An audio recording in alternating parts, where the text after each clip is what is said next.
Hey there. Subscribe to my channel. And also press this bell icon.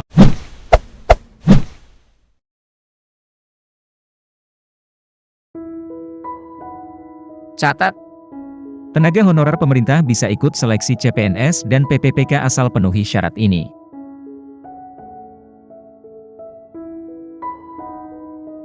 Berita Soloraya.com, tenaga honorer pemerintah bisa ikut seleksi CPNS dan PPPK untuk menjadi ASN asal memenuhi persyaratan yang berlaku, sebagaimana yang dijelaskan dalam artikel ini. Oleh sebab itu, simak informasinya secara lengkap berikut ini. Pemerintah memiliki tenggat waktu hingga November 2023 untuk menyelesaikan proses pengangkatan tenaga honorer menjadi ASN melalui seleksi CPNS dan PPPK. Saat ini, seleksi PPPK tahun 2022 masih berlangsung di beberapa instansi dan akan segera rampung. Namun, masih banyak tenaga honorer yang belum diangkat menjadi ASN PPPK dan PNS CPNS. Beberapa di antara tenaga honorer yang ikut seleksi ada yang harus gugur karena tidak lulus dalam tahapan seleksi PPPK, ada pula yang masih belum mendapatkan penempatan. Forum PPPK Teknis dalam audiensi bersama Komisi 2 DPR RI mengungkapkan bahwa banyak pelamar PPPK Teknis 2022 yang gagal dalam seleksi kompetensi PPPK karena passing grade yang tinggi. Ini dikhawatirkan akan menyebabkan gagal massal pelamar PPPK Teknis 2022 dan menjadi ancaman banyak formasi yang tidak terisi.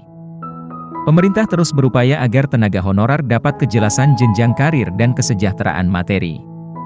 Menpan RB baru-baru ini mengumumkan bahwa dalam proses penyelesaian tenaga honorer di Indonesia, DPR mengusulkan 3 hal yang menjadi perhatian besar dalam penyelesaian masalah tersebut. Pertama, tidak ada tenaga honorer yang kena PHK. Kedua, honor tenaga honorer tidak dipotong atau dikurangi. Ketiga, keputusan yang diambil dalam penyelesaian tenaga honorer kiranya tidak membuat anggaran membengkak.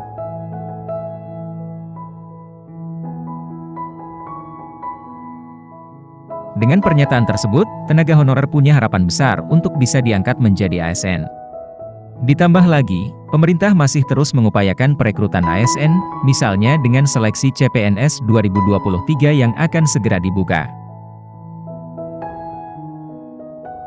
Dikutip berita Soloraya.com dari laman indonesiabaik.id, ada 5 kriteria tenaga honorer pemerintah yang dapat mengikuti seleksi CPNS dan PPPK berdasarkan Sementeri Paner B nomor B1511-SM0100/2022. Dalam set tersebut disebutkan bahwa tenaga honorer atau non-ASN yang memenuhi syarat dan ketentuan agar diikutsertakan dalam seleksi CPNS dan PPPK sebagai berikut.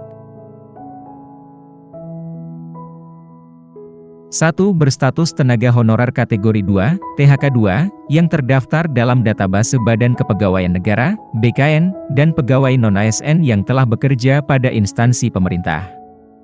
2. Mendapatkan honorarium atau upah dengan mekanisme pembayaran langsung dari APBN untuk instansi pusat dan APBD untuk instansi daerah. Ketentuan ini tidak berlaku bagi tenaga honorer yang mendapat honorarium melalui mekanisme pengadaan barang dan jasa, baik individu maupun pihak ketiga. 3. Diangkat paling rendah oleh pimpinan unit kerja. 4. Telah bekerja paling singkat 1 tahun. 5. Berusia paling rendah 20 tahun dan paling tinggi 56 tahun. Demikian persyaratan yang harus dipenuhi oleh tenaga honorer pemerintah jika ingin mendaftarkan diri dalam seleksi CPNS dan PPPK yang akan datang. Demikian informasi tentang pengangkatan non-ASN ini. Semoga dapat bermanfaat dan dikabulkan para honorer menjadi PPPK atau PNS tahun ini. Amin. Jika video ini bermanfaat tolong di-like agar kami semangat dalam memberi informasi penting lainnya. Terima kasih.